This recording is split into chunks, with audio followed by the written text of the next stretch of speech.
It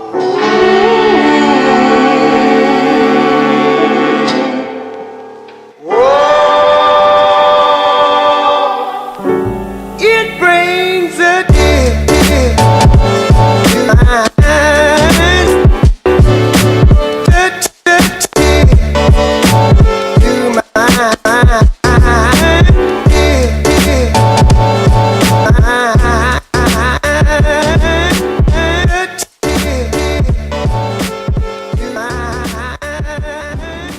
What's good, people? Happy Monday. So I'm vlogging from my phone because I'm in the theater and I'm in Jamaica, which I hate coming here, but I'm vlogging in Jamaica, and yeah, it's serious. Security here, they're not the nicest, they're not the best, they're not the bestest. I have my camera with me, but if I pull it out, they're gonna like say something, and I'm like, I paid 20 tickets, so I'm like not with the shits. But anyway, today's Monday. Today's my only day off this week. It's literally my only day off this week. So I'm like, all right, I have nothing planned. Like this weekend was crappy. I'm behind 2 vlogs anyway. So what I'm gonna do was I'm gonna hit the fast forward button, skip to Monday, because Saturday and Sunday all I did was just work, and then yeah. So I was making sure that the movie wasn't letting in yet. So basically what I'm going to do today, I am going to do a movie review. I'm going to go see Avengers Infinity War. It's been out for like a few days. I know there's some reviews out already, but I want to give my own take on it. So let's go.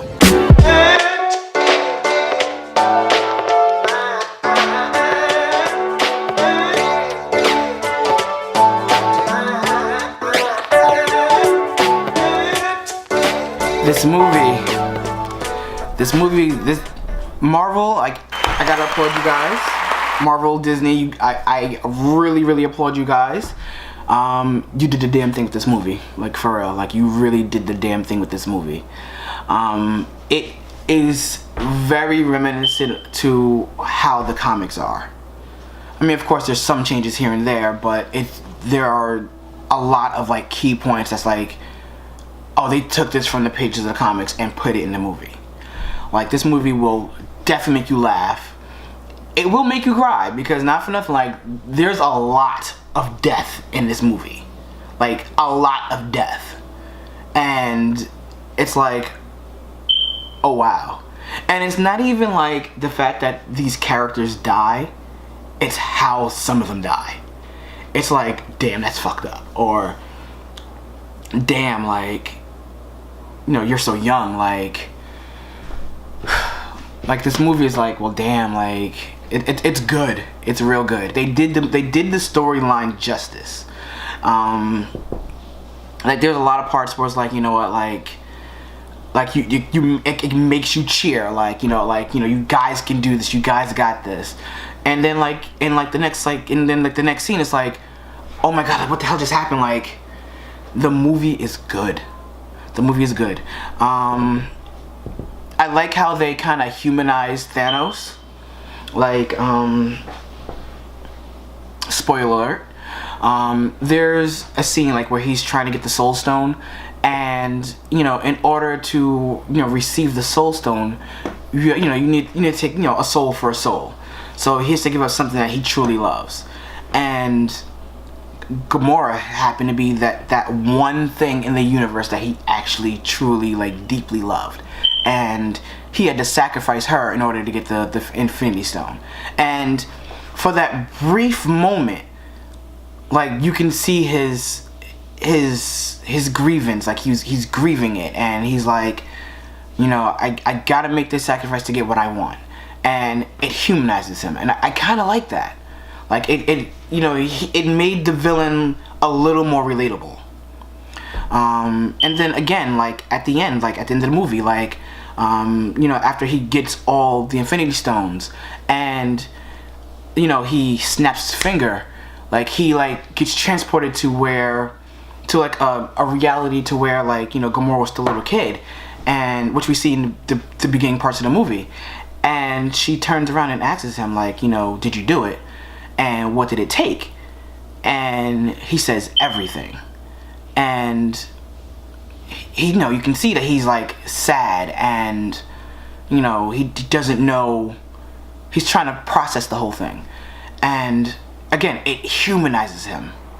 What was another thing? There were some things that the heroes did that I'm like, are you freaking serious? Like why? Like, there's this whole, like, moral compass of, like, you know, can you sacrifice, you know, one life to save trillions or billions or whatever? And, you know, like, you know, they say that, you know, like, yeah, we can do this or we can't do this. And it's just in that moment, you gotta see, like, okay, you know, what can you actually do? Like, I mean, there's times, like, you know, where, like, you know, we're put, you know, as people, we're put in situations, or we can, you know, hypothetically, you know, put ourselves in situations like, yeah, like, if I was in this situation, this is what I would do. But, like, these characters are, like, in this situation, and they're like, well, can I really do this? And when it comes time to, you know, to the time, it's like, either, no, I can't do this, or yes, I can. And there's a scene where Gamora, you know, tells Peter, like, hey, listen, if I'm ever caught by Thanos, I need you to kill me. And he hesitates. And he hesitated way too long, and that's how, you know, he gets the Soul Stone. There's another one where Vision asks Scarlet Witch to actually, you know, to kill him, to destroy the stone, to destroy the Mind Stone that's in his forehead. And she's like, I can't, you know, I love you. And he's like, you know, if you do this, you know, we can stop this guy. And, you know, ultimately she makes the, you know, decision like, yes, I can do this, but it's too little too late, because had she done it early on in the movie, like, you know, he would be stopped dead in his tracks. Doctor Strange, you know, he's the holder of the Time Stone. Like, he holds that stone in his amulet. And, you know, he says somewhere in the beginning of the movie, like, you know, if it comes down to me protecting the stone or protecting your lives, I'm choosing the stone. And when that situation comes, he gives the stone up, like, to save Tony and to save Tony. And it's like, well, damn, like, what the hell? Again, they got the Time Stone, so it's just like, it's just crazy. The movie is very good. It's very well written. It's a nice pace. Like, it's not too fast. It's not too slow. It keeps you engaged. It is definitely a must-see movie. This is a movie you can watch without watching all the little parts of the other movies. Because, I mean, there are some things where it, you know, harkens back to, like, you know, to Captain America, you know, the first Avenger. Another one where it, because Red Skull makes an appearance in this movie. I don't know if you guys seen, you know, Captain America: The First Avenger, where he holds the Tesseract in his hand and he's transported to God knows where. Well, now we know where he's transported to. He's transported to, I have no idea how to pronounce the name of the planet, but it's where the Soul Stone is, and he, you know, he's cursed with spending his eternity there and knowing everything about, you know, everything. So it was nice to see, you know, the Red Skull make an appearance again, even though he wasn't side by side with, you know, Captain America. And then again, like, for me, like, the thing that was the most emotional part of the movie was, like, you know, when Thanos snapped his fingers and, you know, he pretty much, you know, killed half the universe. The way it was done was spectacular. It's like, basically, you know, everyone turned, you know, to ash, essentially. You know, like, ashes to ashes, spirit to spirit, like, all that stuff. And it was, what was shocking was, it was the characters who died. It was, because I don't know if you guys know, like, there's been rumors that, you know, Robert Downey Jr. and Chris Evans weren't going to renew their contract, or didn't renew their contract, and that led everybody to think that those two characters were going to die.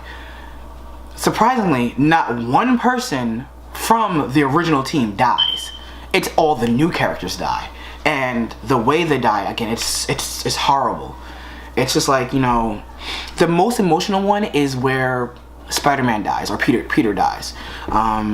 He's, you know, he says to Tony, like, you know, I don't feel good, and I you know, and then you can start to see him starting to deteriorate, and he's like, I don't want to die. Like, he knows he you know, like, it almost looks like, you know, he looks at Peter, at Tony as a father figure, and, you know, Tony in that scene like looks at him like as a son, and it's just very, very emotional.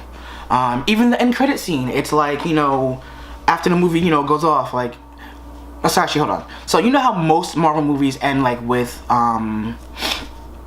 like the animated version of like, you know, the characters and everything. This movie ends pretty much completely black.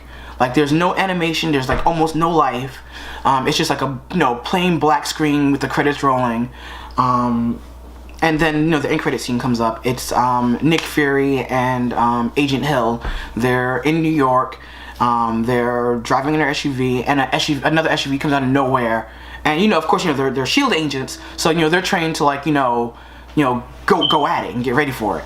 And when they get to the car, there's no one in the car, because at this point in time, like, you know, this is like the same part of the timeline where people are starting to turn to ash, and they're starting to see it. And what happens is Agent Hill, Nick Fury turns to Agent Hill. He's like, you know, call, you know, for backup, whatever.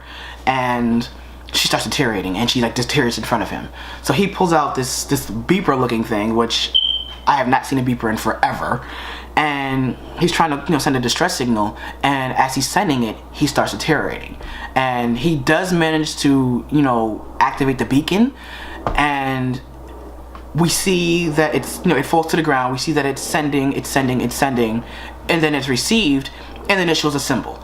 I believe that symbol is Captain Marvel, only because, you know, that movie's coming up next. And I'm like, okay, good, you know, this, you know, just someone who can help, but on her own, she's not strong enough to defeat Thanos by herself. So I'm just curious to see, like, you know, who, you know, what's gonna be the thing to help, you know, rectify this, because most of the people who are powerful enough to stop Thanos are dead. Like, you know, Scarlet Witch, she's one of the most powerful, and she's gone.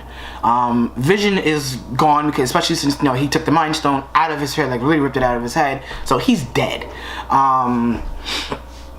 Who else? Doctor Strange, he's dead. You know, he deteriorates as well. Like, who is really left to actually help her, you know, get on? Also, too, Tony is stuck on Titan with Nebula. The original team, they're still in Wakanda, which that's a whole nother, you know, messed up situation there. It's like, who's left to really, like, take on Thanos? And I'm curious to see what they're gonna do with the next movie, with the next Untitled Avengers movie. That's it for now. Thank you for watching. Hope you guys enjoyed this review. Let me know down in the comments below what you think. What did you feel? And I want you guys to have a good night, a good day, and be amazing. Peace. Yeah, yeah.